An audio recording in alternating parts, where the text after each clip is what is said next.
My dad demoted me days after my son died, so I walked out, built an empire, and now he's begging me to save his company. Sup, Reddit? I never thought I'd be posting this kind of thing on Reddit, but I need to get this off my chest.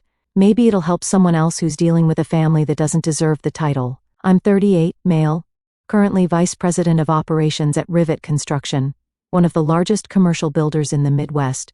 I oversee about 200 employees and multiple multi-million-dollar projects across 3 states. But that's not where I started. For context, my family has owned Ryan Construction for almost 40 years.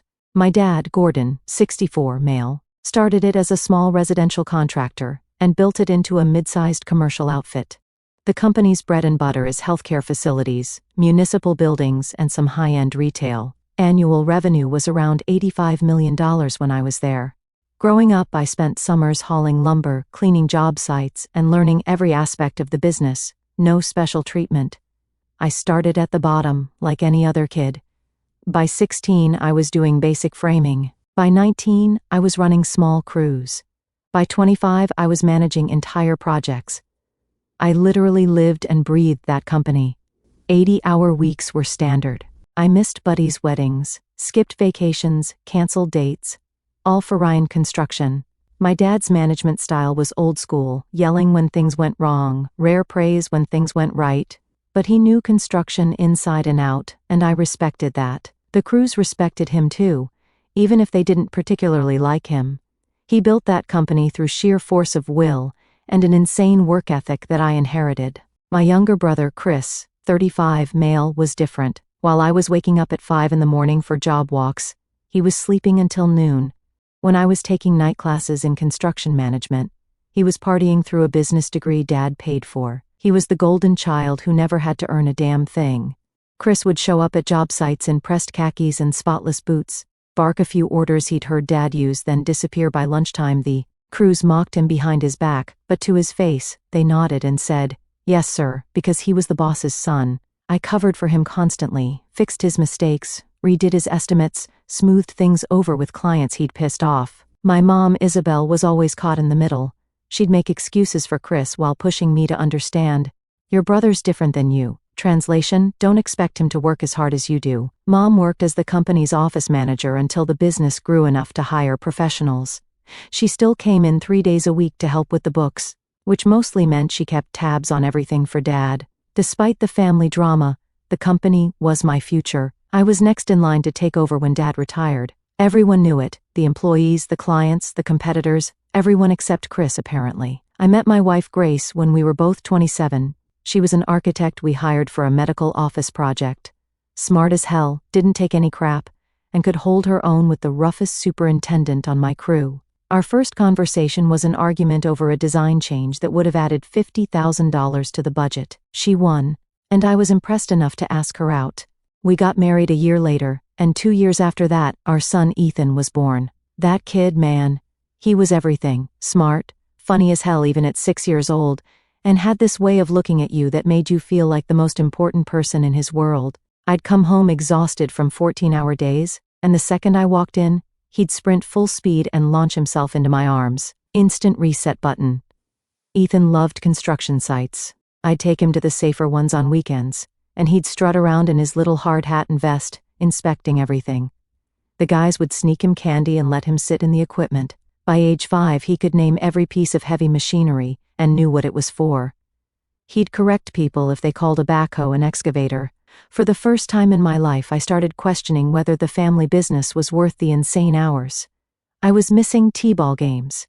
Grace never complained, but I could tell it was wearing on her too. She'd gone part-time at her firm to have more flexibility with Ethan, while I was still grinding away 70+ hours a week.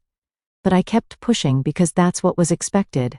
I was crushing it at work, landed 3 major hospital contracts in 2 years, expanded our civil division, and was on track to take over as president when Dad retired.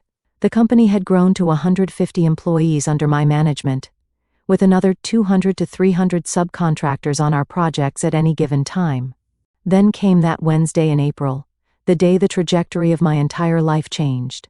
The call came at 2:17 in the afternoon. I know the exact time because I checked my watch, annoyed at the interruption. I was in the middle of a heated subcontractor meeting when my phone lit up with Grace's number. Her voice was wrong, shaking. "Cole, it's Ethan. There's been an accident at school. We're at Children's Hospital. You need to come now." I don't remember driving there. I don't remember handing off the meeting or what I said to anyone. I just remember running through the ER doors and seeing Grace's face. You know that look that tells you your life is about to split into before and after? That's what I saw. Ethan had collapsed during recess. Some kind of brain aneurysm that no one knew he had. A ticking time bomb that had been there since birth. The doctors were already working on him, but it didn't look good. The pediatric neurosurgeon, Dr. Suri, explained it to us in the small consultation room. Terms like arteriovenous malformation and hemorrhagic stroke that sounded like they had no business being applied to a 6-year-old. Words like critical and uncertain and prepare yourselves. I called my dad immediately. "Ethan's in critical condition. I don't know when I'll be back." His response, "Keep me posted. We have the county bid due tomorrow. No, I'm sorry, or we're on our way. Just a reminder about work." For 3 days, we lived in that hospital. Grace and I took shifts sleeping on the plastic chair by Ethan's bed, while doctors ran test after test. The nurses in the PICU were angels, bringing us coffee, finding us toothbrushes, updating us on every minor change. My 2 closest friends from college showed up without being asked. Sean, who works in city planning, brought us real food, handled calls, and ran interference with everyone asking questions. Steve, who's a lawyer, made sure we understood everything the doctors were telling us and helped navigate the insurance crap. Sean set up a rotation of neighbors to check on our house and walk our dog. Steve handled calls to family members and close friends. They managed everything so Grace and I could focus solely on Ethan. My mom showed up once, for about 30 minutes. She brought a teddy bear and some homemade cookies, stood awkwardly by Ethan's bed, then said she had to get back because your father needs help with the McGrath proposal. Dad and Chris didn't come at all, too busy with the Porter project, Mom explained, not looking me in the eye. On the 4th day, Dr. Suri came in with 3 other doctors. I knew before they said a word. The damage was too extensive. The bleeding couldn't be controlled. Our son was gone, just like that, 6 years old. I remember standing in that hospital hallway, Grace sobbing against my chest, while Dr. Suri explained our options, like there are options when your child dies, organ donation, funeral arrangements, grief counseling. I felt like someone had scooped out everything inside me and left just enough to keep breathing. We held his small funeral 3 days later. Grace chose everything: the tiny casket, the blue suit he'd worn to my cousin's wedding, the dinosaur toys we buried with him. I couldn't make decisions, I just stood there, holding her up. Grace's family flew in from Oregon, her parents, 2 sisters, and uncle. They took over our house, cooking, cleaning, answering the door and the phone. My crew showed up in force, hardened construction guys in ill-fitting suits, standing awkwardly with tears in their eyes. Tom, my superintendent, organized a memorial fund in Ethan's name. Sean and Steve handled all the arrangements so we didn't have to think. Dad and Chris showed up 15 minutes late to the funeral, stood in the back, and left before the service ended. Something about an emergency client meeting they couldn't reschedule. They didn't speak to me or Grace, didn't even approach the casket. I saw Tom watching them leave, his face hardening. He caught my eye and shook his head slightly. I just turned away. I couldn't process that betrayal on top of everything else. A week after burying my son, I went back to work. Not because I was ready, hell no, but because sitting in our too quiet house was killing me. I figured work would distract me, that I could lose myself in schedules and budgets, and not think about dinosaur pajamas and bedtime stories. Grace went back to her firm part-time.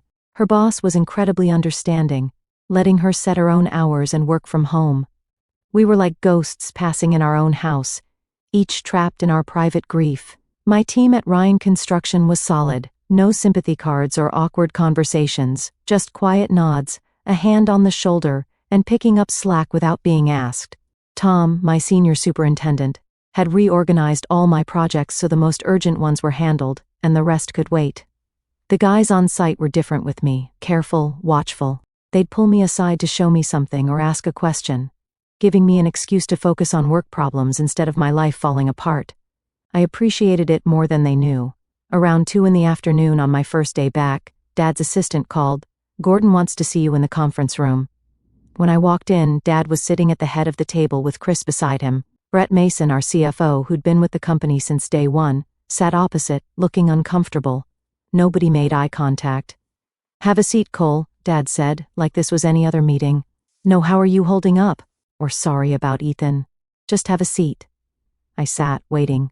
The silence stretched until Dad finally spoke. "We need to make some changes. The Porter County project is 3 weeks behind schedule, and we're looking at major liquidated damages. The St. Luke's Hospital extension is over budget by $1.2 million. I stared at him. "Are you serious right now?" "Those projects were on track when I left. What happened in the past 10 days?" Chris jumped in. "Don't try to blame anyone else, Cole. These were your projects, your responsibility." Brett looked down at his notepad, saying nothing. Dad continued. Like I hadn't spoken. "Effective immediately, you're being demoted to project manager. Chris will take over as vice president of operations. Your salary will be adjusted accordingly." The room started to spin. "You're demoting me because I took time off when my son died?" "Business doesn't stop for personal problems," Dad said, shuffling papers. "We almost lost the Westside contract while you were gone." I looked at Brett, who'd been like an uncle to me. "He taught me estimating when I was still in high school." He wouldn't meet my eyes. "This is bullshit and you know it," I said. "Those projects were on schedule. I checked in with Tom before I left the hospital." "What did you two do in the past week?" Chris smirked. "Maybe if you were focused on work instead of—" Dad cut him off but then delivered the killing blow himself. "Your son's death is costing this company millions. Your son's death is why you're getting demoted. If your son hadn't died, these projects would still be on track." The room went silent. Even Chris looked shocked at how Dad had phrased it. Brett finally spoke. "Gordon, that's not—" "Stay out of this, Brett," Dad snapped. I sat there, blood roaring in my ears, unable to process what I'd just heard. My father had just blamed my dead 6-year-old for company problems that didn't exist 10 days ago. "Say that again," I said, my voice quiet. Dad looked directly at me. "The company comes first, always has. You used to understand that." I stood up slowly, my chair scraping loudly across the floor. "My son's name was Ethan. He was 6 years old. He loved dinosaurs and could already read at a 3rd-grade level.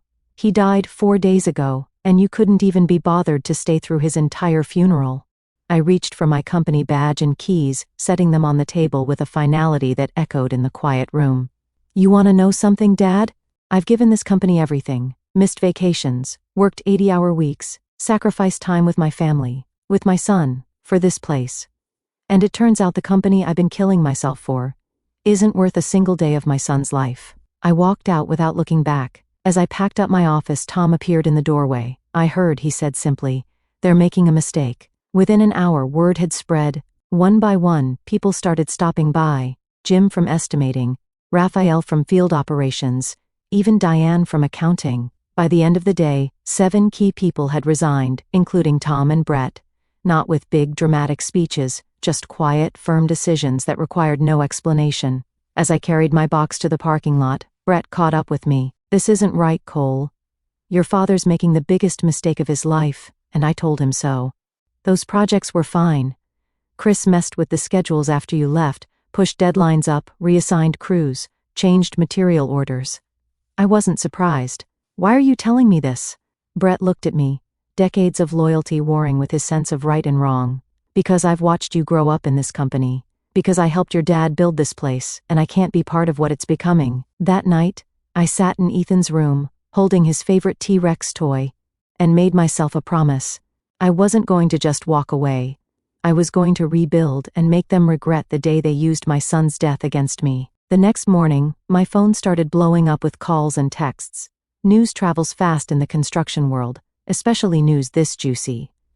By noon, I had job offers from 3 competitors and 2 former clients. Apparently, Chris had sent out an email to clients, explaining my departure by hinting that I'd made critical errors on recent projects. Classic Chris move, throw me under the bus while I was still reeling from burying my kid. But it backfired spectacularly. Our clients weren't idiots. They knew who really ran those projects. One client, the CEO of Midwest Healthcare, called me directly. "Cole, I got this bizarre email from your brother. What the hell is going on over there?" When I told him the bare minimum, that I'd been pushed out after taking time off for my son's death, he was silent for a moment. Then, we're putting our next 3 projects on hold until this is sorted out. Your brother's not running our $20 million cancer center. No way. But one message stood out from all the others. Jack Russo, owner of Rivet Construction, and my dad's biggest competitor for the past 20 years, all it said was, lunch tomorrow, the Chop House, 1 in the afternoon.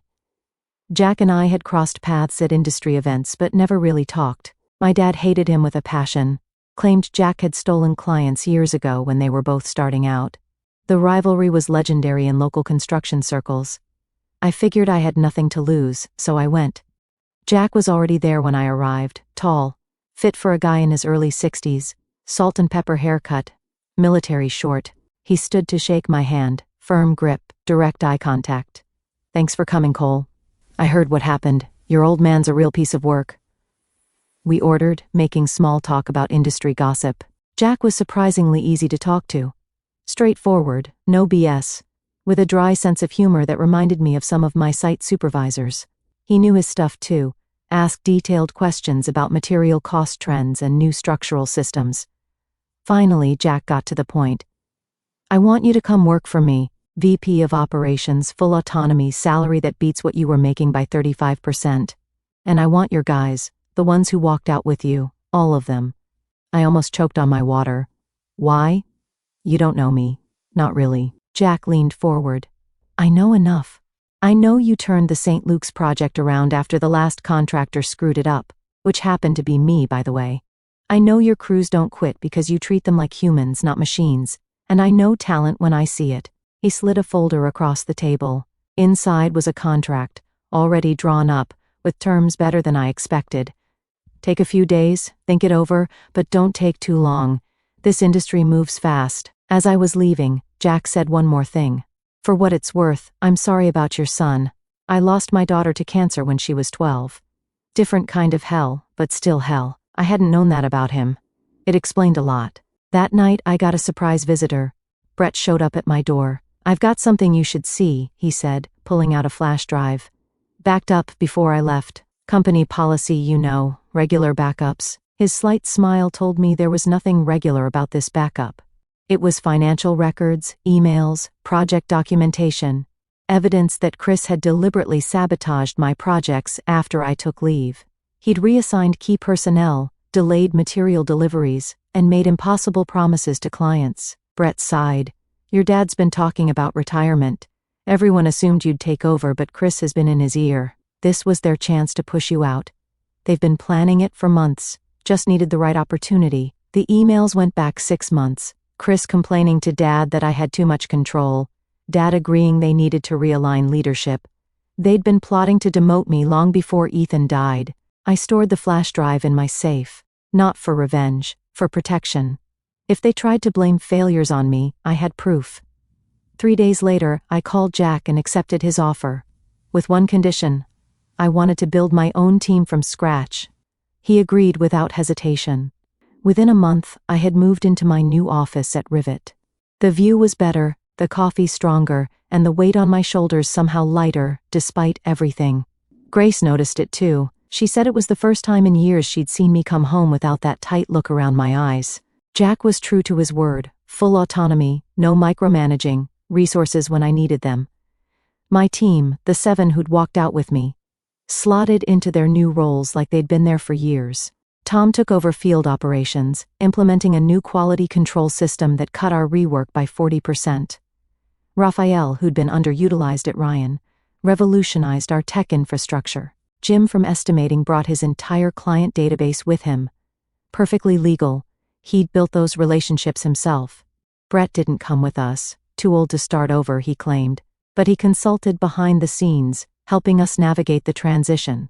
He knew where all the bodies were buried at Ryan Construction, which projects were in trouble, which clients were unhappy, which subcontractors were looking for better partners. The first big test came 3 months in. The city announced bids for the new convention center expansion, a $40 million project, the kind that makes or breaks companies our size. Both Rivet and Ryan Construction were on the shortlist, along with 2 national firms. I knew my dad would pull out all the stops. This project would be his legacy. But I had an advantage he didn't know about. Sean, my friend who'd been there for us during Ethan's hospitalization, was now working for the city's planning department. Not in procurement, but close enough to know which way the wind was blowing. They're worried about Ryan's recent project delays, Sean told me over lunch one day. Word's getting around about missed deadlines. Your brother's making promises he can't keep. I wasn't surprised. Chris had always been better at talk than action. He'd swagger into meetings with fancy PowerPoints, but couldn't tell you how to properly lay a foundation. When bid day came, we submitted a proposal that wasn't the cheapest but offered something different: certainty. We backed our timeline with liquidated damages that would hurt if we missed them, but I knew we wouldn't. I had the best team in the state. Our presentation to the city council was tight. Chris showed up for Ryan with a slick video and vague assurances. I could see the council members' skepticism growing as he dodged specific questions about their recent performance issues. 2 weeks later, Rivet won the contract. The announcement made the front page of the business section, with quotes from Jack praising the team he'd assembled. My name was prominent, my role highlighted. It was the kind of publicity you can't buy. That night, my phone rang, Dad's number. I let it go to voicemail. His message was short: "This isn't over, Cole. You're making a big mistake." I deleted it and went back to reviewing submittals for our new project. Over the next 6 months, clients started calling, specifically asking for me. Subcontractors who'd worked with me for years made it clear they preferred Rivet bids if I was running the job. Even city inspectors, notorious for being hard asses, seemed to cut us more slack. We landed 3 major healthcare projects that Ryan had been counting on. Not because I poached them, but because the clients sought us out. The regional director of MedCorp, a major hospital chain, was blunt. "We're following you, Cole. Your old company's a mess now." It wasn't just about me, though. The team we'd built was exceptional. Tom revolutionized our field operations. Raphael implemented a technology system that cut our documentation time in half. We were leaner, faster, and hungrier than Ryan Construction could ever be. Jack gave me the freedom to implement ideas Dad had always shot down as unnecessary expenses, like an apprenticeship program that created a pipeline of skilled workers and a project management system that gave clients real-time updates on progress and costs. 1 year after I joined Rivet, we had increased revenue by 42% and secured the top spot in regional commercial construction rankings, a position Ryan had held for 5 years straight. I wasn't deliberately trying to destroy my father's company. I was just building something better. But I'd be lying if I said I didn't feel a grim satisfaction when industry newsletters started reporting trouble at Ryan Construction. 18 months after I left, the first cracks started showing publicly. They lost the Porter County Courthouse project when they fell behind schedule, the same project Dad had used as an excuse to demote me. Then a lawsuit hit the papers: faulty structural work on an office building, resulting in massive water damage. Behind the scenes, it was even worse. I heard from industry contacts that morale was in the toilet. Key people were jumping ship monthly. Projects were coming in late and over budget. Client complaints were piling up. The construction community in our region isn't large. Word travels fast when a company's in trouble. Suppliers started demanding payment up front. Bonding companies raised their rates. Subcontractors began building extra cushion into their bids for Ryan projects, assuming they'd face delays and changes. One Wednesday afternoon, Brett called me. We still met for lunch occasionally, though he'd officially retired 6 months earlier. "They're in trouble, Cole. The bank's calling in loans. They've missed payroll twice." I shouldn't have cared, but decades of viewing that company as my future were hard to shake. "How bad?" "Bad enough that your dad's looking for buyers. No takers so far." Brett told me Chris had run several projects into the ground with his incompetence. Without me there to fix his mistakes, the truth was finally coming out. Dad was still defending him, blaming everyone else. The economy, unreasonable clients, the weather, me. "Your mom's worried sick," Brett added. "She's afraid they'll lose everything: the company, the house, their retirement." I felt a pang of guilt about Mom. She'd enabled Dad and Chris for years, but she'd also been caught in an impossible position. Still, she'd made her choice when she didn't stand up for me or Ethan.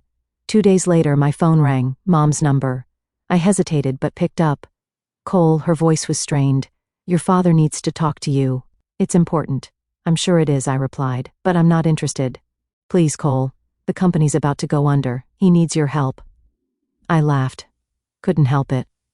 The company that fired me when my son died? That company? He made a mistake. We all did. Please, just talk to him. I agreed to a meeting, neutral territory, a coffee shop downtown. I told Grace where I was going, and she just nodded. We were doing better these days, slowly rebuilding our life together. She'd found a grief support group that helped. I buried myself in work instead. But it was getting easier. Dad looked older than I remembered, more gray, deep lines around his eyes. Chris wasn't with him, interestingly enough. He got straight to the point. We're in trouble. I need your help to save the company. Why would I help you? I asked, genuinely curious about his answer. Because it's your legacy too. 20 years of your life. Your grandfather helped me start it. It's in your blood. I stirred my coffee slowly. My son was in my blood too. Didn't seem to matter much to you then. Dad had the decency to look away. I was wrong. What I said about Ethan, it was unforgivable. I was stressed and... Stop. I cut him off. You don't get to use his name, not anymore. He nodded, then pushed a folder toward me. We're 3 weeks from bankruptcy. I'm prepared to offer you 51% ownership, full control. You can fire Chris if you want. I'll stay on as a consultant only. I opened the folder, scanned the proposal, then closed it. No, think about it, Cole. Everything you built. I'm building something better now, I said, standing up. You wanted me to put the company first. I finally learned that lesson, just not the company you meant. As I walked out, he called after me, "This is your family." I turned back one last time. Not anymore. 3 weeks later, Ryan Construction filed for bankruptcy. The news spread through the industry like wildfire. Former employees called me, wondering if Rivet was hiring. I took the ones worth having. Dad tried calling again. I blocked his number. Then came the morning I opened my front door to find Chris standing there, looking like hell, unshaven, eyes bloodshot, wearing the same entitled expression he'd had his entire life. "We need to talk," he said, trying to step inside. I blocked the doorway. "No, we don't. Dad's in the hospital. Heart attack.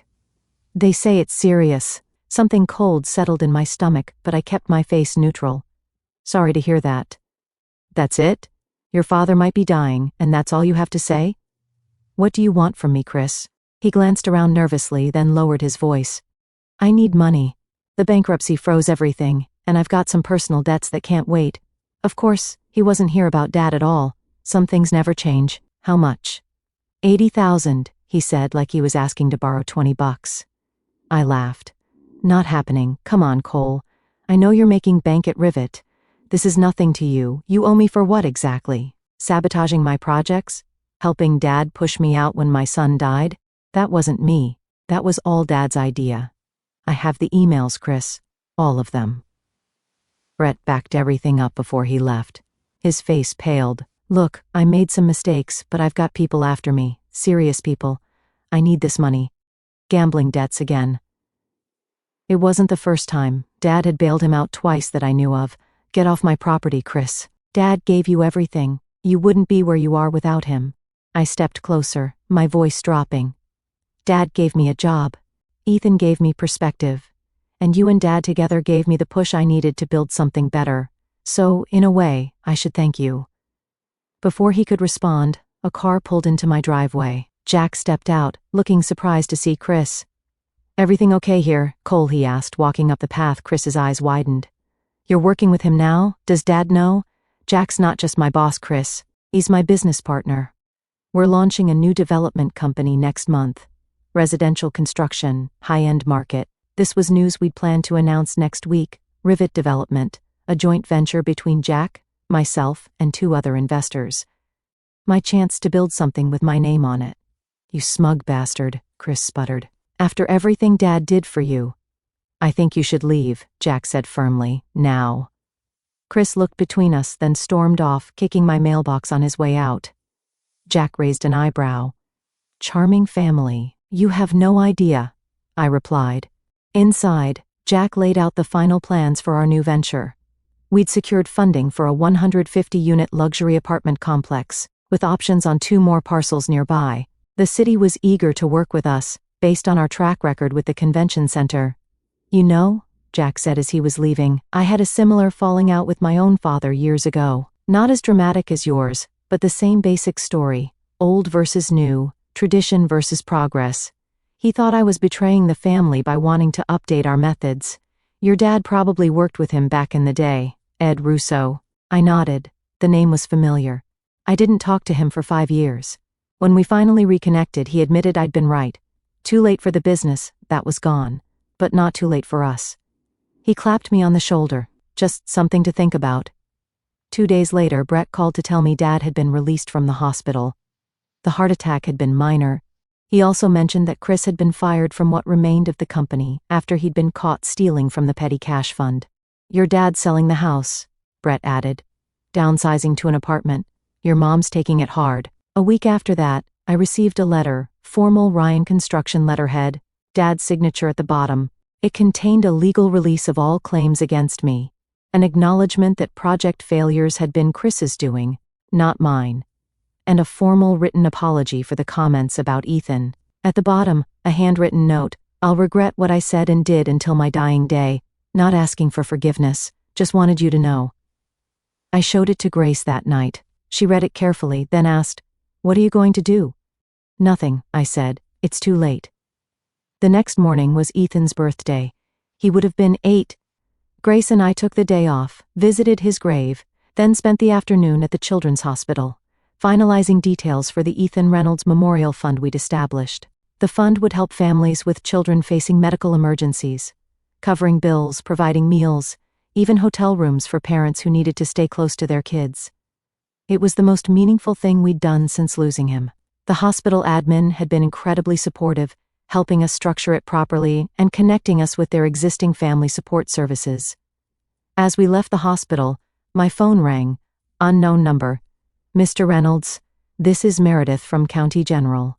Your father's been readmitted. He's asking for you." I almost declined, but something, maybe Ethan's memory, maybe just basic human decency, made me say, "I'll be there in 30 minutes.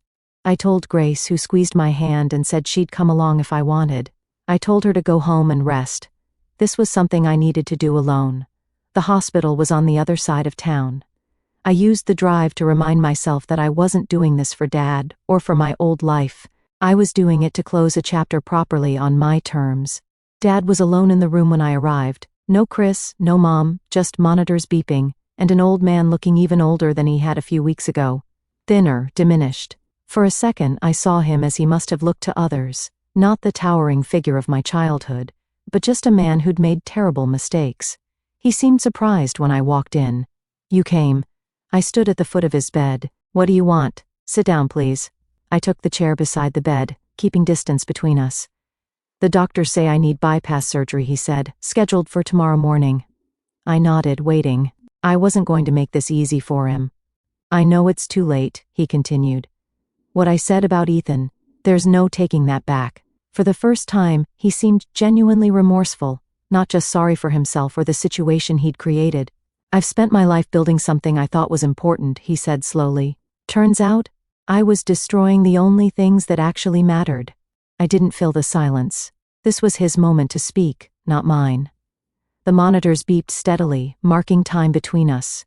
"I saw the announcement about Rivet Development," he said. "The apartment complex. It looks like an impressive project." I just nodded. "Your grandfather used to say I had my priorities backward, too focused on the business, not enough on the people." He was right. His eyes were tired, bloodshot. I wanted Ryan Construction to be my legacy. I thought I was building it for you and Chris. Turns out, I was just building it for myself. I could have pointed out that I'd tried to tell him this for years, that I'd begged him to delegate more, to take vacations, to come to Ethan's t-ball games.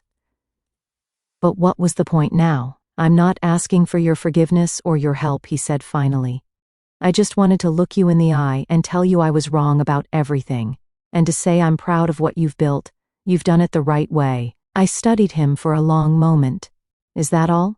He nodded. "That's all." I stood up. "Good luck with your surgery."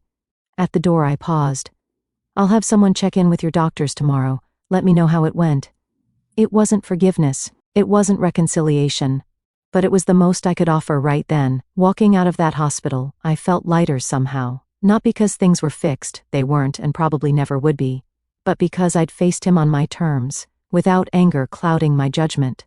I'd shown him the man I'd become without him. Later that night, Sean and Steve came over with their wives for dinner. It was becoming a monthly tradition, good food, easy conversation. As we sat on the deck, watching the sunset, I realized these were the people who'd stood by us when it mattered. This was what family was supposed to be. 2 months later, Rivet Development broke ground on our first project, a 150-unit luxury apartment complex. The mayor came, along with various city officials and business leaders. Jack gave a short speech about building for the future, then handed the microphone to me. I talked about sustainable design, community integration, and economic impact, all the things you're supposed to mention at these events. As I was finishing, I noticed someone standing at the back of the crowd. Dad, recovered from his surgery, watched from across the street as we held the ceremony. He didn't approach, and I didn't invite him over. Some wounds don't heal, some bridges stay burned. But as I stood there with the people who had become my real family, I realized something important. The company that fired me when my son died had unknowingly set me free. I built something authentic, something that honored Ethan's memory. And that's a foundation that won't crumble when the storms come.